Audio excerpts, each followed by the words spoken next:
Hello hi friends, welcome back on my YouTube classes. आज की class होगी past perfect continuous tense. ठीक है। जैसा कि आप आज का आइडेंटिफिकेशन देख रहे हैं कि जिस हिंदी वाक्य के अंत में रहा था, रही थी, रहे थे आदि शब्द आते हैं तथा साथ में समय भी दिया जाता है, उन्हें पीपीसीटी यानी पास्ट परफेक्ट कंटिन्यूअस टेंस कहते हैं। आप इसका हेल्पिंग वर्ब देख रहे हैं। इसका हेल्पिंग वर्ब होता है हैड बीन। जो हैड बीन होता है ये सिंगुलर और प्लूरल दोनों होता है। सिंगल प्लूरल दोनों होता है, जिसके लिए हमें सी के साथ हैड बीन का प्रयोग किया जाता है। सी के साथ भी हैड बीन का प्रयोग, इट, आई, यू, वी, दे सबके साथ हैड बीन का प्रयोग किया जाता है। और साथ में जितने भी आपके सिंगुलर नेम आ जाए, कोई भी प्लूरल वर्ड आ जाए, सबके साथ हम किसका प्रयोग करेंगे? हैड बीन का। ठीक है। यहाँ एक पॉइंट है नोट करने की बात कि साथ में समय भी दिया जाता है। समय के लिए आप जानते हैं सिंस और फार का प्रयोग किया जाता है। टाइम के लिए सिंस और फार का प्रयोग किया जाता है। और सिंस का प्रयोग सर्टेन टाइम के लिए, किसी निश्चित समय के लिए किया जाता है। और फार का प्रयोग इंडिफिनिट टाइम के लिए यानी अनिश्चित समय के लिए किया जाता है। सिंस और फार के बारे में आपको पिछली क्लास में बताया गया है। ठीक है। अगर इसके बारे में आपको जानना है तो आप पीछे की क्लास देख सकते हैं। प्रेजेंट परफेक्ट कंटीन्यूअस टेंस की क्लास होगी जिसमें आपको सिंस और फार के बारे में डिटेल में बताया गया है। ठीक है। जैसा कि आप लोग पास्ट परफेक्ट कंटीन्यूअस टेंस के अफर्मेटिव के बारे में देख रहे हैं, जिसमें दिया गया है रूल आपका पहले सब्जेक्ट लिखना है, उसके बाद हैड बीन, फिर वर्ब का first form plus ING plus object plus जो कुछ भी आए प्लस सिंस। एस और एफ का मतलब सिंस और फार का प्रयोग करना है। और सिंस का प्रयोग कब किया जाता है, फार का प्रयोग कब किया जाता है, इसके बारे में आप जानते हैं। आप ये भी जानते हैं कि वर्ब के फर्स्ट फॉर्म प्लस आईएनजी को वर्ब का फोर्थ फॉर्म भी कहा जाता है। ठीक है। तो देखते हैं आपके सेंटेंस कैसे सॉल्व होंगे। पहले सब्जेक्ट लिखना है। यहाँ पे सब्जेक्ट आपका राधा है, तो इसके बाद हैड बीन लगाना है। Radha had been living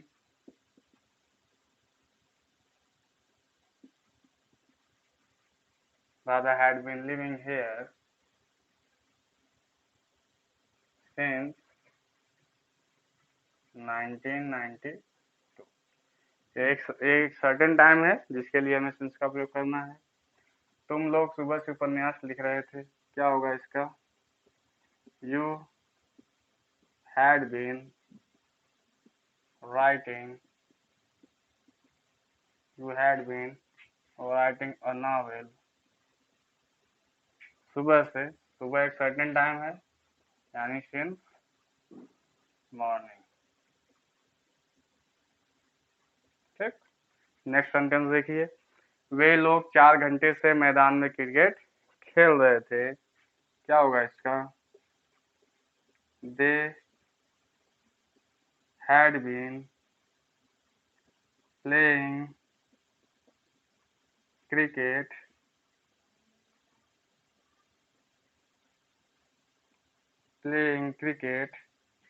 in the playground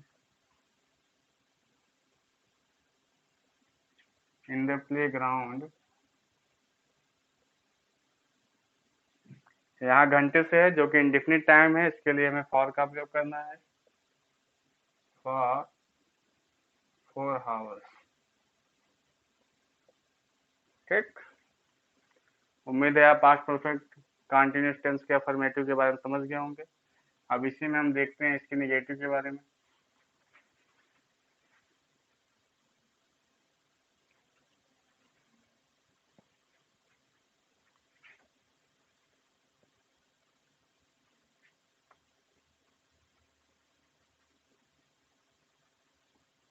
करना कुछ नहीं होता है, हैड और बीन के बीच में नॉट लगा देना होता है। ठीक है। जैसे राधा यहाँ 1992 से नहीं रह रही थी। Radha had not been living here since 1992। तुम लोग सुबह से उपन्यास नहीं लिख रहे थे। You had not been writing a novel since morning. वे लोग 4 घंटे से मैदान में क्रिकेट नहीं खेल रहे थे। they had not been playing cricket in the playground for 4 hours। उम्मीद है आप पास्ट परफेक्ट कंटिन्यूअस टेंस के निगेटिव को भी समझ गए होंगे। ठीक है, जैसा कि आप लोग पास्ट परफेक्ट कंटिन्यूअस टेंस के फर्स्ट इंट्रोगेटिव के बारे में देख रहे हैं, जिसका रूल है had plus subject plus been लिखना है, बस first form plus NG plus object plus since for जो कुछ भी है लगाना है। तो देखते हैं किस प्रकार से सॉल्व होगा ये। Had you been watching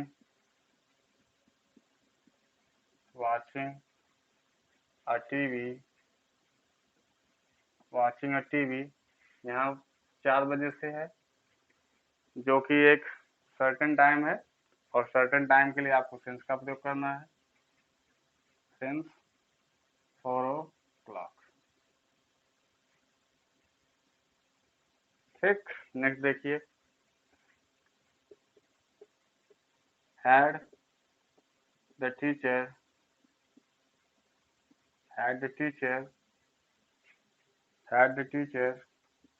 been teaching you सुबह से since morning।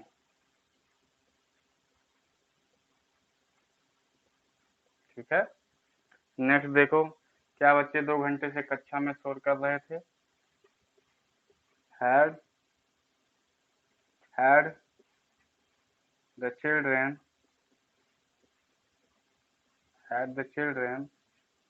been making a noise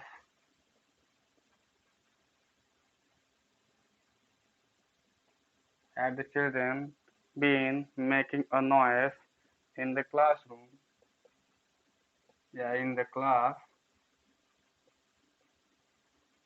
या घंटे से है, जो कि एक इंडेफिनिट टाइम है, और इंडेफिनिट टाइम के लिए हमें फॉर का उपयोग करना है, फॉर 2 hours। ठीक, उम्मीद है आप पास्ट परफेक्ट कंटीन्यूअस टेंस के फर्स्ट इंट्रोगेटिव को समझ गए होंगे। अब पढ़ते हैं पास्ट परफेक्ट कंटीन्यूअस टेंस के फर्स्ट इंट्रोगेटिव प्लस नेगेटिव।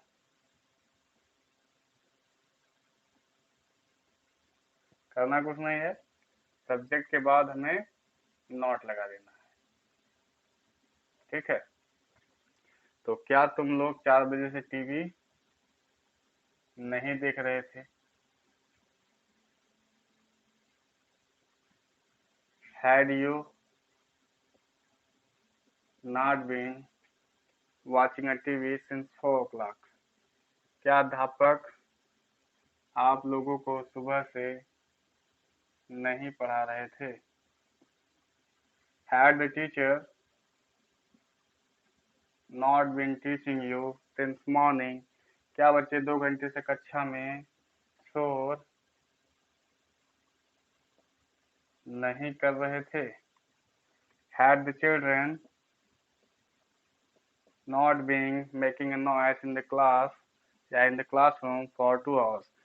ठीक है, उम्मीद है आप पास्ट परफेक्ट कंटीन्यूअस टेंस के फर्स्ट इंट्रोगेटिव प्लस नेगेटिव को समझ गए होंगे। ठीक है, जैसा कि आप लोग पास्ट परफेक्ट कंटीन्यूअस टेंस के सेकंड इंट्रोगेटिव को देख रहे हैं, जिसमें रूल दिया गया है, पहले क्वेश्चन वर्ड लिखा जाएगा, हैड फिर सब्जेक्ट प्लस बीन लगेगा, बाद first form plus ING plus object plus जो कुछ भी आ जाए सिंस फॉर, जो कुछ भी आ जाए जाके लास्ट में क्वेश्चन मार्क लगाना है। ठीक है, सेंटेंस कुछ इस प्रकार से है कि अध्यापक इस कक्षा में 10 बजे से क्यों पढ़ा रहे थे।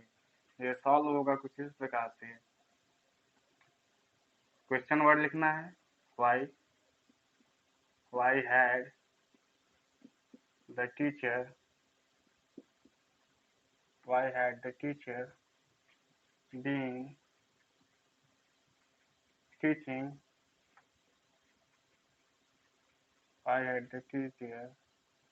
been teaching in this class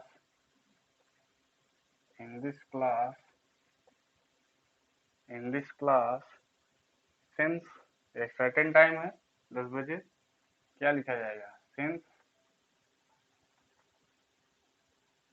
since 10 o'clock। Last में क्वेश्चन मार्क लगा देना है। आगे देखो, मोहन रविवार से यहाँ क्यों रह रहा था? Why had Mohan been living here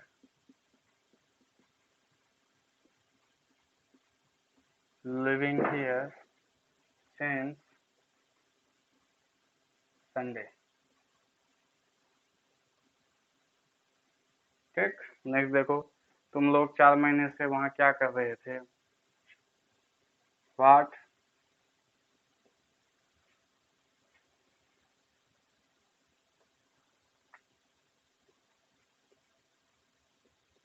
watt had you been doing what had you been doing there? 4 महीने, महीने का नाम नहीं दिया गया है, यानी इंडेफिनिट टाइम है, तो हम किसका प्रयोग करेंगे? फॉर का। For 4 months।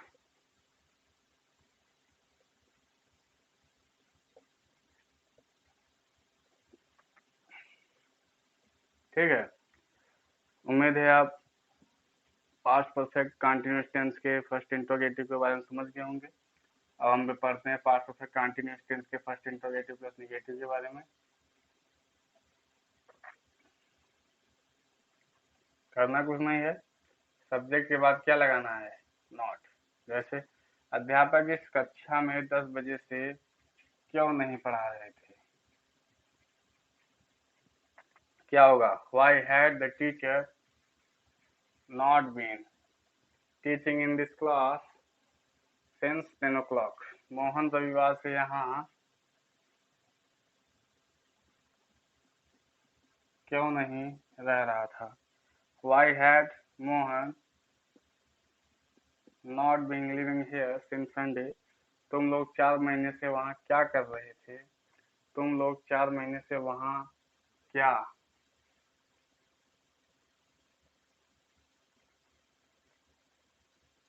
तुम लोग 4 महीने से वहाँ क्या नहीं कर रहे थे?